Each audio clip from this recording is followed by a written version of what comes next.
Islamophobia is becoming normalised and mainstream, according to a Liberal Democrat on the London Assembly. Hina Bakari says not enough is being done to explain what Islamophobia is in the wake of last summer's anti-immigration riots. Ms Bakari says she's been abused, told to go back to her own country and told that all Muslims should die.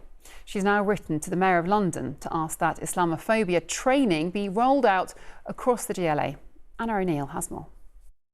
Islamophobia is becoming normalised, Islamophobia is becoming mainstream, and to be honest, I feel like Muslims are just fair game now. Born and bred in London, this London Assembly member was a teacher for 20 years before going into politics. She has an OBE for services to charity, but for some people that still doesn't make her British enough. I was abused at a street surgery by a woman who then firstly said, "Are you a Muslim?" And I said yes. And then she began a tirade of ranting rage towards me, saying that Muslims should die. It became so commonplace that people were saying things like this to me that I'd forgotten that actually this is racism and that we need to act on it, and I need to call the police. And while she's recently had anti-Semitism training, she says no specific Islamophobia training has been given to those working for the Greater London Authority. It was so useful for me to do anti-Semitism training.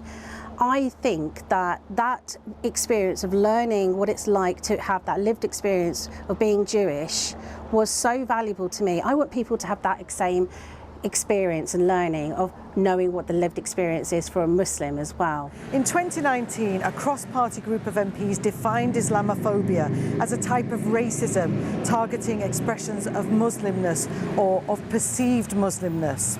As of this year, the government is looking at updating that definition. Figures from the Met showed Islamophobic crime was down 2% in 2024 on the previous year, with around 1,350 cases reported to police. But Islamophobic incidents recorded by victim support organisation Tell Mama over the same period showed more than 6,000 cases, 5,837 of which were verified by the group, an increase of 43%. The Mayor of London has been kind of providing moral leadership on a topic in tackling anti-Muslim hatred and anti-Semitism. He convened the first ever engagement between Jewish and Muslim communities post-October 7th attacks on the ongoing war in Israel-Palestine. And I think one of the things that I'd hope from the Mayor is to back and endorse a training on anti-Muslim hatred, to understand the dynamics around anti-Muslim hatred and how actually the Greater London Authority members can understand it. The Mayor of London's office said the Greater London Authority has mandatory training courses for staff to tackle all racism, prejudice and unconscious bias. Sadiq has invested a record £15.9 million investment, more than any other mayor, to tackle hate crime in all its forms in our communities and strengthen Londoners' resilience to extremism, help stop the spread of hateful narratives and safeguard vulnerable young Londoners from radicalisation and misinformation online. Ms Bakari is looking forward to working with the Mayor on Islamophobia. I want the Mayor to do this. It's so important, not because he's a Muslim, but because he's the Mayor. Anna O'Neill, BBC London.